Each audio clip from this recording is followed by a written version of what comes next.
You're listening to Sportly, an Immigrantly Media production. It's a Sunday afternoon.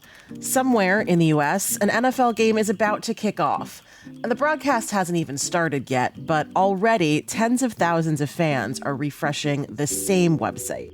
Not CBS, not Fox, not ESPN, not Prime, not NBC, and not even YouTube TV, but a site called Streameast. The page reloads once, then twice, a pop-up appears, then another. Along the side of the screen, a live chat scrolls rapidly, thousands of users typing at once. Link? Lagging? Here we go. Then finally, the stream appears. It's grainy and a few seconds behind, but it works. And just like that, the game begins for free. Sites like Streameast, Crack Streams, VIP Box, and First Row Sports have become familiar to millions of fans. They go offline, they get mirrored, they come back, and they change names constantly. Behind the scenes, there's an entire network of companies and government agencies trying to stop them, tracking every stream, every domain, and every mirror site. Because for years now, this has been a constant chase. A game of cat and mouse playing out in real time.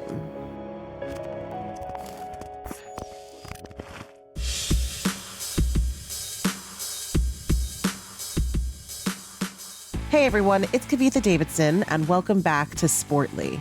Today, we're looking at illegal sports streaming and the long-running battle between piracy sites and the organizations trying to stop them. This is not a single fight or a one-time crackdown. It's a loop, a game of whack-a-mole. Every shutdown is followed by a reappearance. Every enforcement effort is met with adaptation. And sometimes, just for a moment, it seems like one side has won. That's what it looked like in 2025 when one of the largest illegal sports streaming networks in the world suddenly went dark. Streameast, the biggest illegal streaming site in the world, just got shut down. Streameast has finally been shut down. Boy, it's a sad day. I see they finally got Streameast. The Streameast, the world's largest online soccer piracy network, has officially been shut down. The illegal live streaming platform. Over the past decade, the way we watch sports has fundamentally changed. Games are no longer centralized on a single network.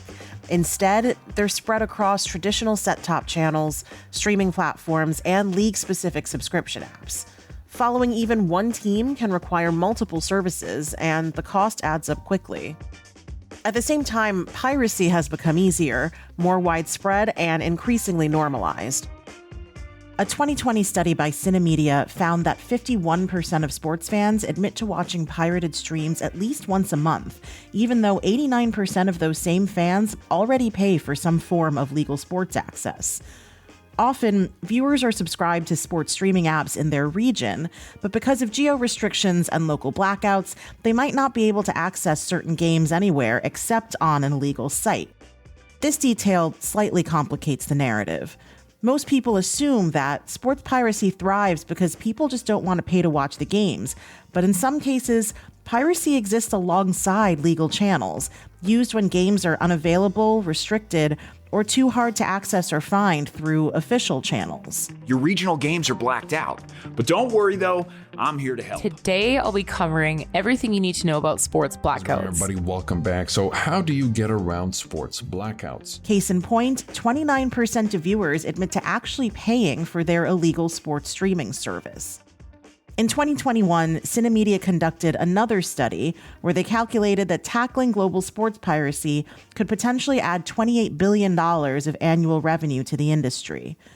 The studies were conducted across 10 countries and addressed global sports piracy, and this $28 billion number became a major rallying cry for media companies and leagues who now move to comprehensively dismantle piracy across the globe. There's a huge risk to consumers because the only reason illegal sites exist is so that they can steal identities, so they can harm consumer preferences. So how do we fight it? Well, what we've done is we built an organization we call ACE, the Alliance for Creativity and Entertainment. It involves 60 companies right now throughout the world, all partnering with law enforcement. Another concern is that piracy exposes users to malware and predatory advertising.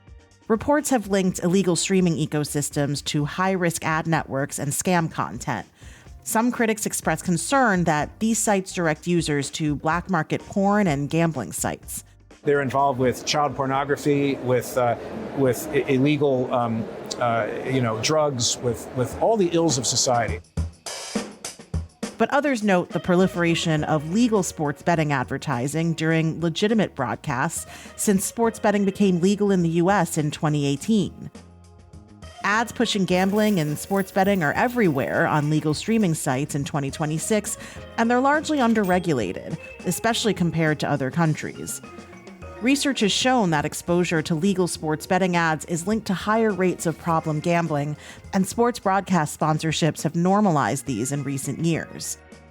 Of course, sports piracy sites undoubtedly expose users to malware and harmful ads, and the concerns for consumers added steam to the anti-piracy movement.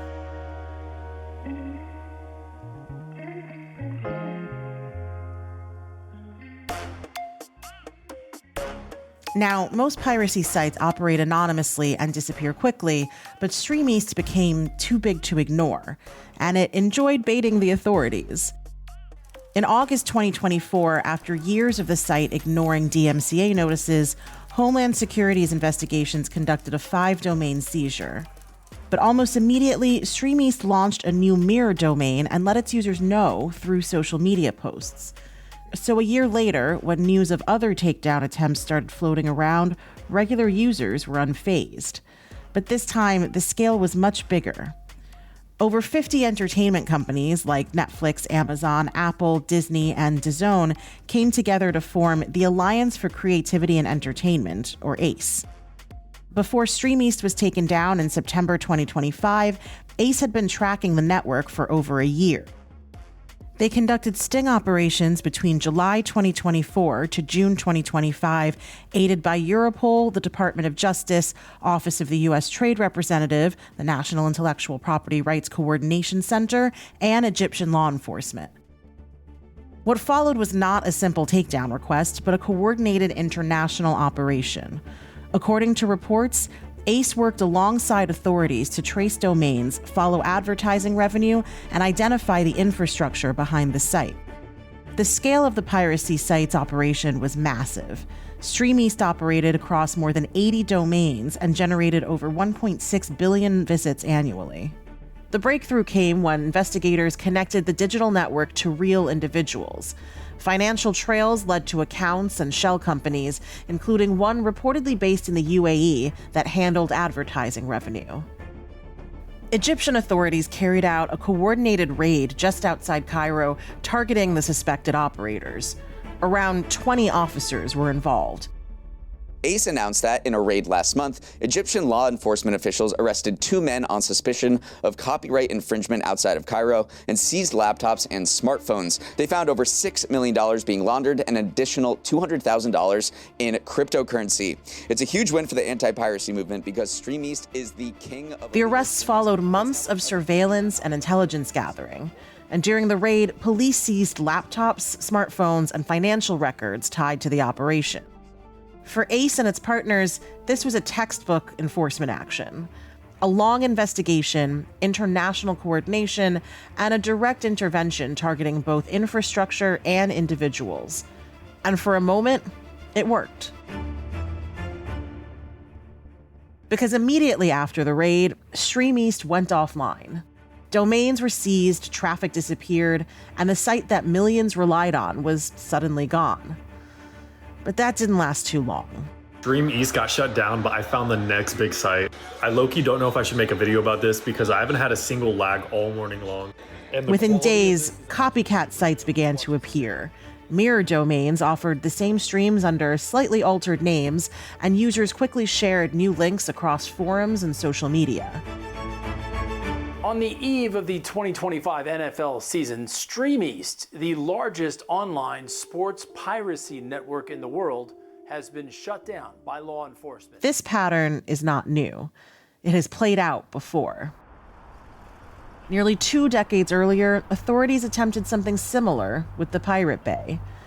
In 2006, Swedish police carried out a large-scale raid, seizing servers and shutting down the site. But within days, it was back online. 8 years later, in 2014, the site's co-founders were arrested after years on the run.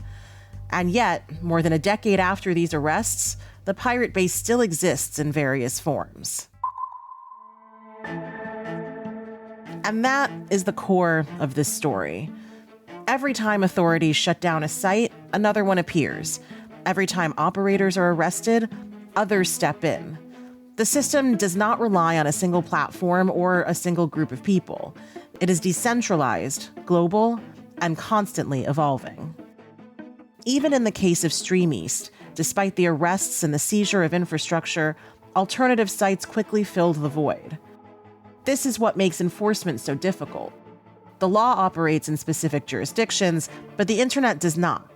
Investigations take months or years, while new domains can be created in minutes. So when we look at illegal sports streaming, it's tempting to frame it as a battle that can be won. A site gets shut down, operators are arrested, a major network disappears. But the reality is more complicated. Because this is not just about individual websites, it's about a system driven by demand. Millions of fans still want access to live sports without the cost or restrictions that come with official platforms. And as long as that demand exists, someone will find a way to meet it. So the game continues.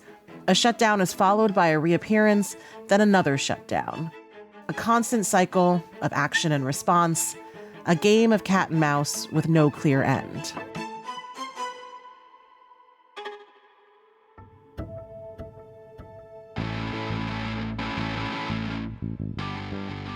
Thanks so much for tuning into Sportly. Tune in next week and every week after as we dive into another great story. And if you enjoyed this episode, please rate and review us on your favorite podcast app or come tell us on Instagram. You'll find us at SportlyPod. Sportly is an Immigrantly Media production. This episode was produced by Paroma Chakravarti. Our executive producer is Sadia Khan. Written by Emmanuel Monahan. Our sound designer and editor is Paroma Chakravarti. Our theme music was created by Simon Hutchinson.